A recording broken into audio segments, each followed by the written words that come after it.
So, Harry, do you want to tell us a bit about what each of those songs were about? Yeah.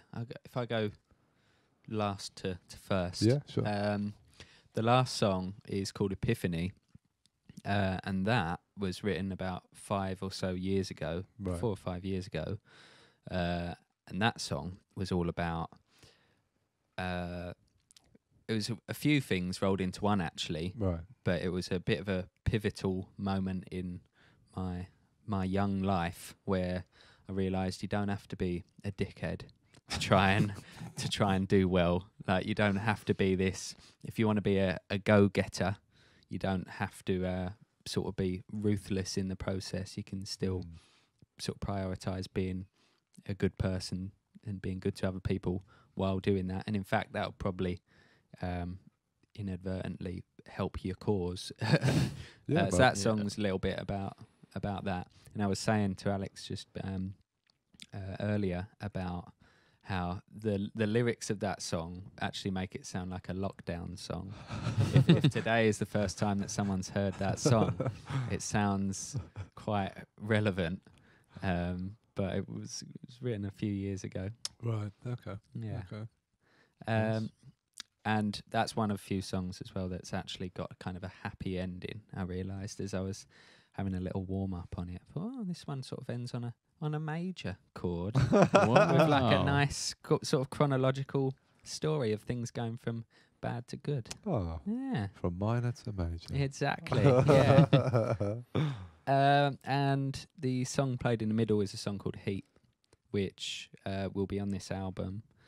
And I don't think it's about anything, to be honest, other than it's just a bit of a ambitious pop song that's about poppy things and not really about anything with any sort of substance. Just some words that felt good and Nothing sounded wrong good with next that. to each other. Yeah, man. And the first song is Guaranteed Peace, which came out on Friday. Yeah. And that song is about a little while ago, I had a friend of mine get in touch to ask if I wanted to do a co-writing session with a friend of his who I'd sort of heard of before, this artist. And I said, yeah, sure. He was coming to Sydney when I was living in Sydney. So I'd spoken with him and he said, well, yeah, let's meet up. And I said, yeah, I'll take you to my studio and we'll do a little co-write and record what we do. Yeah. And we arranged to meet in a cafe first, and I said I'll take you out to the studio, and he never showed up at the cafe. Bastard. Now, I haven't been stood up very often in life with a face like this, Brad. Oh, yeah, I can believe it. No, so yeah, didn't like that feeling at all. And I even had just sort of textbook cinema. I even had the waiter keep coming over saying, would you like to order now, or would you? Yeah. So, no, he's coming. He's coming. Honestly. Yeah. So that's what happened, and I was not impressed. We were talking about punctuality a little bit earlier as well, weren't we? Yeah. And yeah, I went to the studio and just wrote that first song very, very quickly and recorded it very quickly. And yeah, that's what it's about. Did he have a good excuse? Did you hear from him? I think he said he forgot to charge his phone. So not the best excuse. No. Not the best, not the worst, not the best. Yeah. But just charge your phone. Remember to charge your phone. But I did get to write a song in the process. I really like the song. Yeah, man. Imagine, like, maybe you would have done this writing session with this dude, and it would have been crap. Yeah. Do you know what I mean? And maybe it was meant to happen. Maybe it was meant to be. Maybe. Well, yeah. I'm not an angry person. So when something does make me a bit angry, I have to really try and go and write music very quickly, because it's a very explosive emotion, isn't it? So you have to capitalize on it when it pops up. And generally speaking, my favourite sort of songs that I've written are in those moments. Cool. So there's a little, it's difficult one, because no one wants to be angry, but I know that I also get a few things done when I am. So yeah, it's a productive time for you. it is. Nice. Yeah, Yeah, leave me alone. This is brilliant. Yeah, yeah, confusing, but doesn't happen too often. No.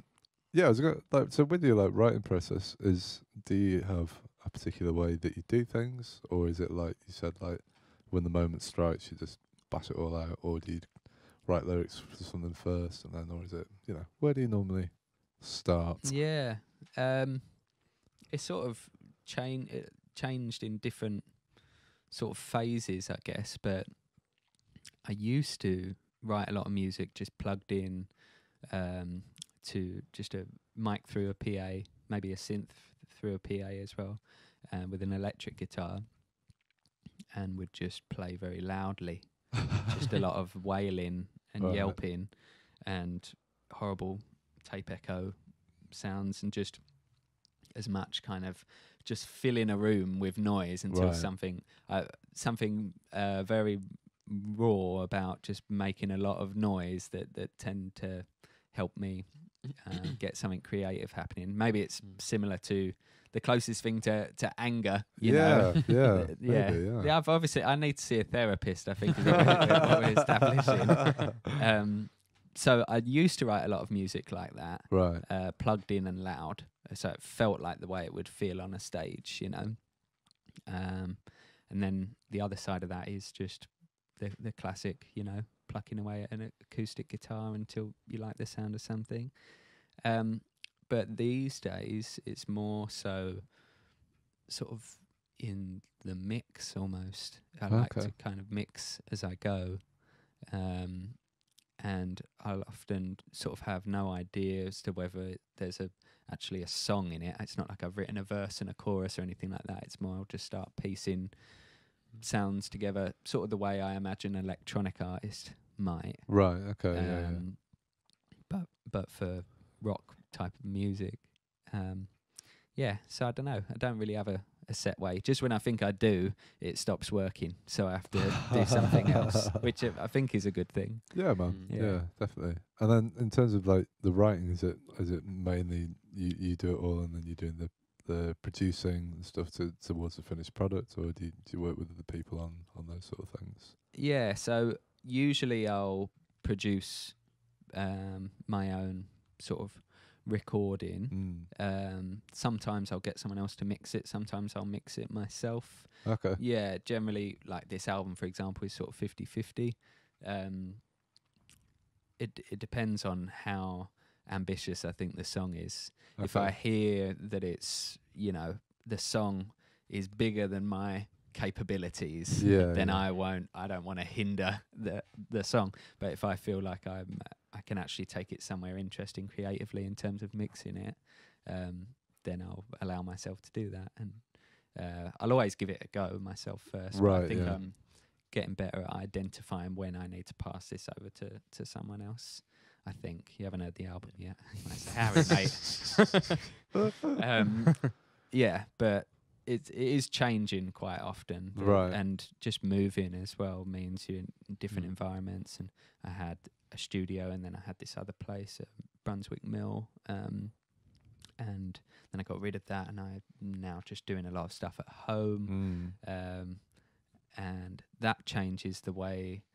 Well, for someone that's traditionally made a lot of loud noise to write music, I don't feel like I can do that or should do that in the space that I now write music in. So like it or not, that seeps into the music that you're gonna write. So I'm well aware that at some point I do need to book myself a space where I can be very, very loud. Yeah. And just do as much as I can in that space in an amount of time. But yeah. Thank you for listening. Be sure to subscribe to the podcast to catch up on new episodes every week. Also, check us out on our Facebook and Instagram at RecRooms, where you can find out about our other exciting music series. We also have this and all our other episodes of the podcast up on our RecRooms YouTube channel for your viewing pleasure. See you next time.